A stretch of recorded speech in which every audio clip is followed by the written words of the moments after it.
It turns out there is a beautiful cave right underneath our campground in Indonesia. Its stark, white limestone walls are incredibly decorated. But Lapahia Cave also hides some dangers. In today's episode on the DiveSAGA channel.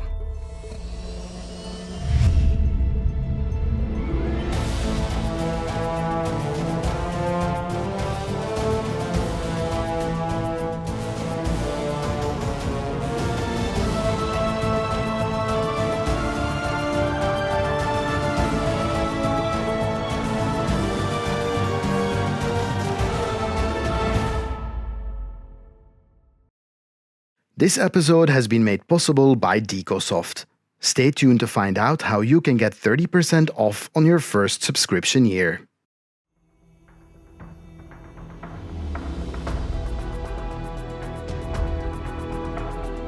In our previous 2 episodes of the Caves of Sulawesi, I teamed up with local diver Chaca and we explored Lapahia Cave, a gorgeous hidden cave right underneath the center of Baobao, a city of over 135,000 people.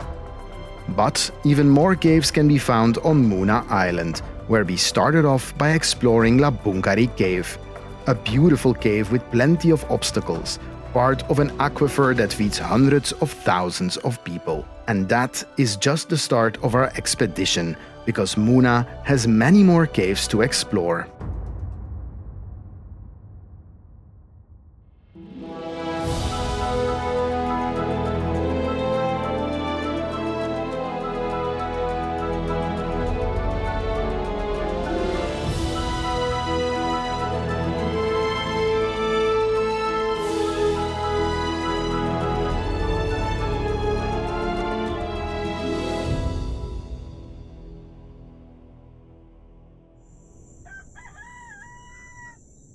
Good morning. Let me tell you something that's really cool about this place that I'm staying. There's not much accommodation on Muna Island, and the one that we got is this like glamping type of situation, which is kind of cool. It's like a tent, but not fully. But the best part is that there is a cave on site. Like there is a diveable cave called Lapahia, I think, on site. So I'm gonna grab the camera and we're gonna dive it, obviously.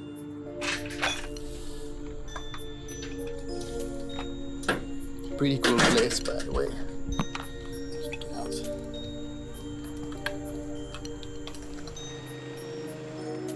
It's literally less than a minute from my room, or my tent, I guess. Lapahia. Lapahia. All right, and I see that Ronnie, one of our porters, is already on his way with the tanks.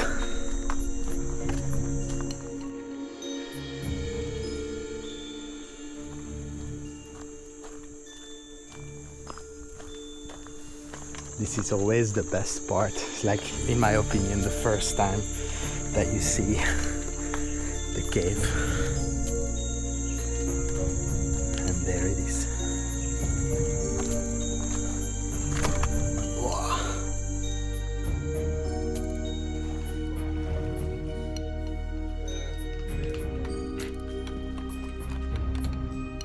Yeah.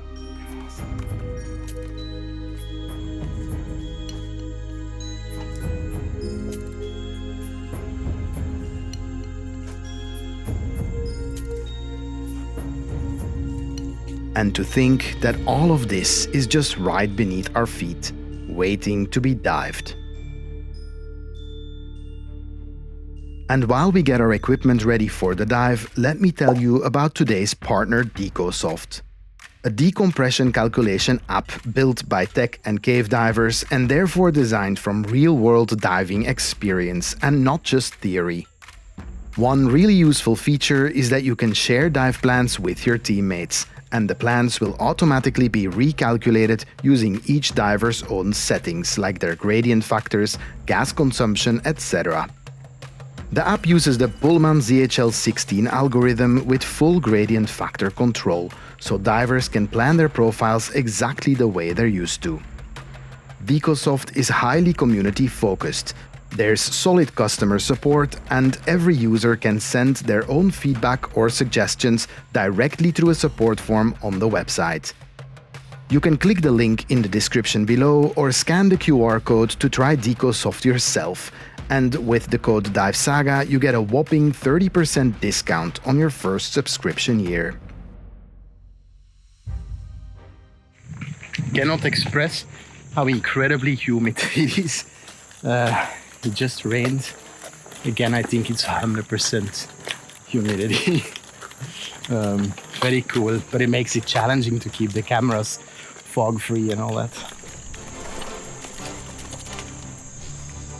Spending too much time in our dry suits in these temperatures is a chore indeed. Luckily, we can quickly make our way down into Lapahia Cave again and immediately step into the cool water to start our dive.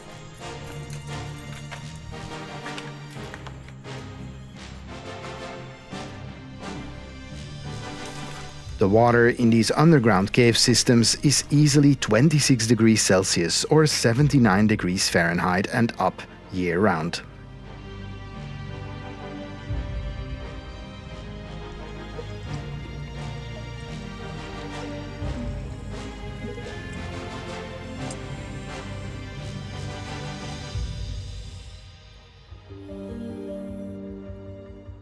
As always, we start our dive by laying what is called a cavern line, a temporary guideline from the open water section into the overhead environment.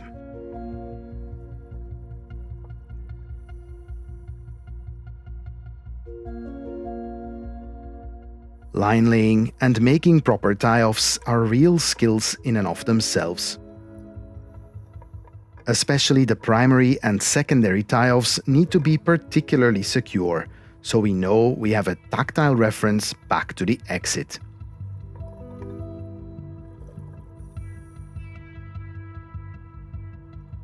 After this, we tie into the main system line and continue into the cave proper.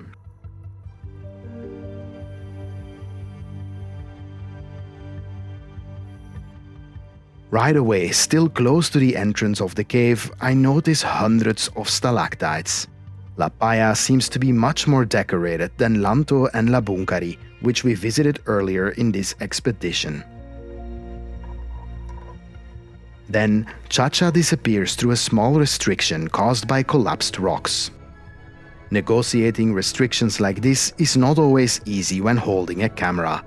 One scratch on the glass dome port could end the whole trip and cost thousands.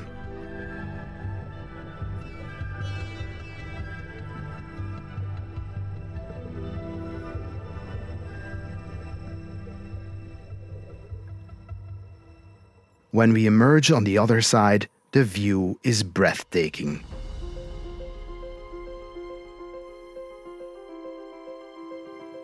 As you can see, the water level here is lower than the cave ceiling, creating spectacular reflections.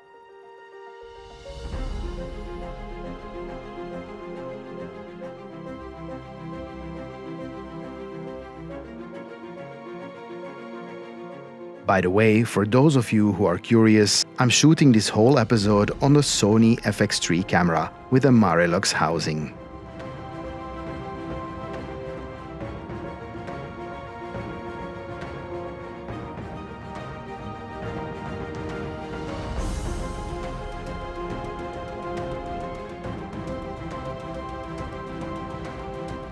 We descend deeper into the cave. No more access to any sort of surface from here on. Instead, ceilings decorated with thousands of stalactites. And to think that this is right underneath our campground.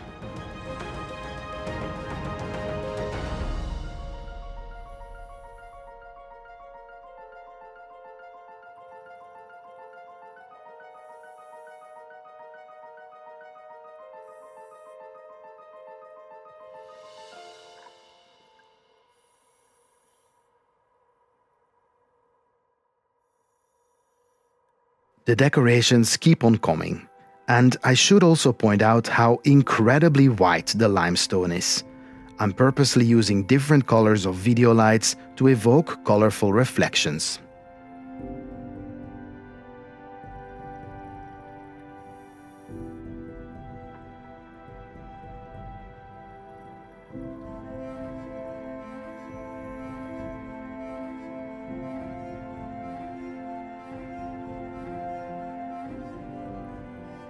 What we see here is a Drapery Stalactite, also known as a cave curtain.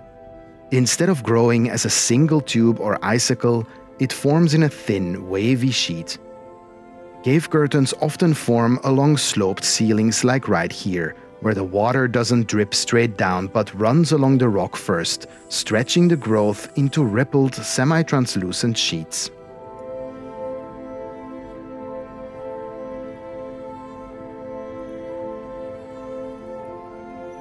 Once the cave is submerged, all growth of cave decorations comes to a stop forever.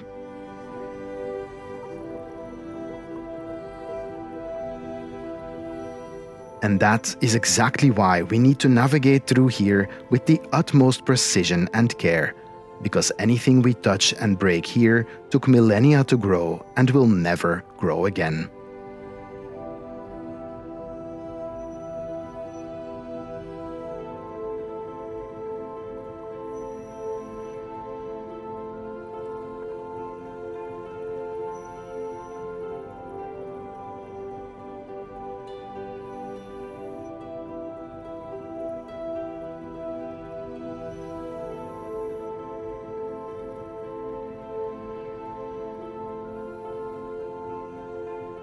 Chaca ties off a jump line to take us to a side passage.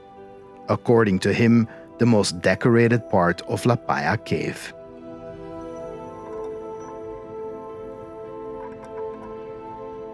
He told me that it would be quite narrow and that extreme care would be required.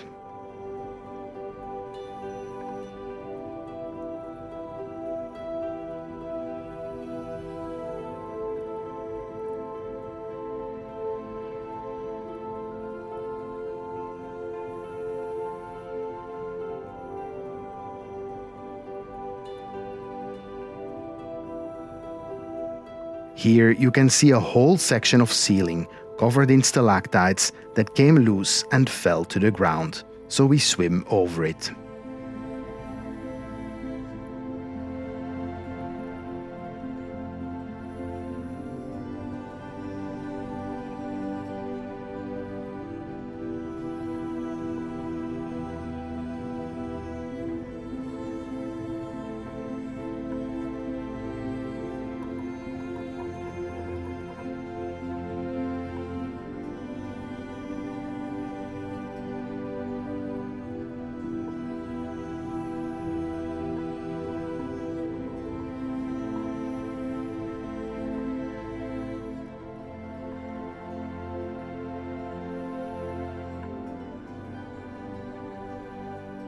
This is breathtaking.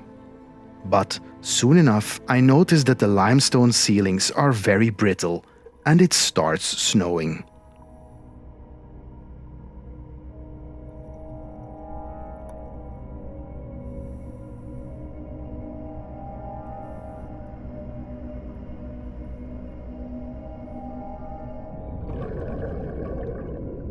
Our exhaust bubbles dislodge more and more sediment and rock fragments.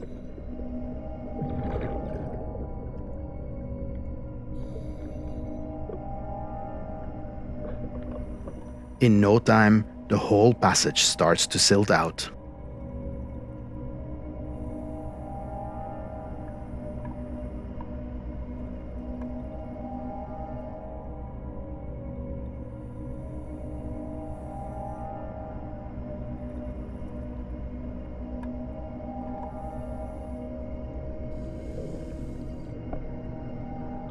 Judging by the amount of rocks and debris, this is not exactly the most stable part of the cave.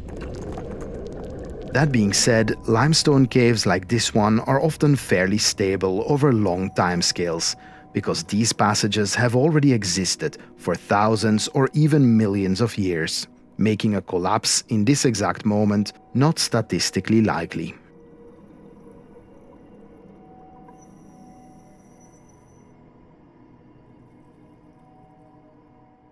Nevertheless, being covered in dust and debris like this sure does look dramatic.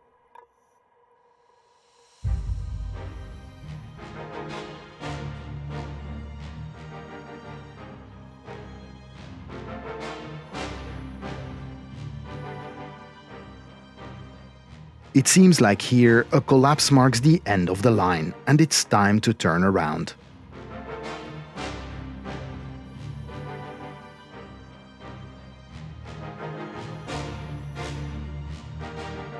It's pretty crazy to me that this cave, which is perhaps the most decorated cave we've seen on this expedition so far, is right underneath our camping grounds.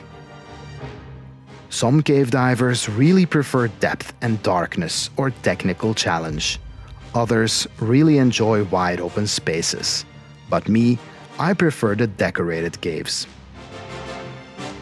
It's absolutely mind-blowing to me that stalactites can grow as slowly as 1 millimeter every decade. Meaning that some of the decorations we see here have taken many human lifetimes to form. Diving in large open galleries or deep sinkholes may make you feel physically small and insignificant, but diving beside formations that have witnessed several millennia puts some real perspective on how short and fragile our human lives really are. It really is just blink it and you miss it. And the fact that we can use this little bit of time that is given to us to make new friends on the other side of the planet, to dive deep into the jungles together and bear witness to the greatness of our planet's creation is a feeling that will never grow old.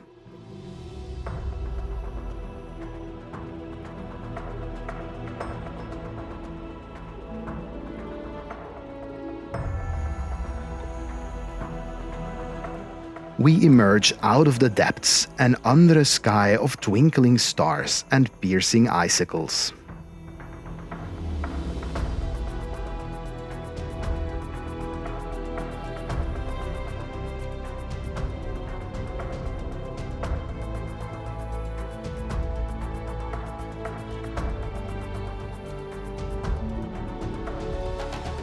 So we confirm our exit and clean up our cavern reel, so we can wrap up another amazing dive in the Caves of Sulawesi. An expedition that is filling me with increasing awe about how beautiful and diverse the underwater cave systems are in this part of the world.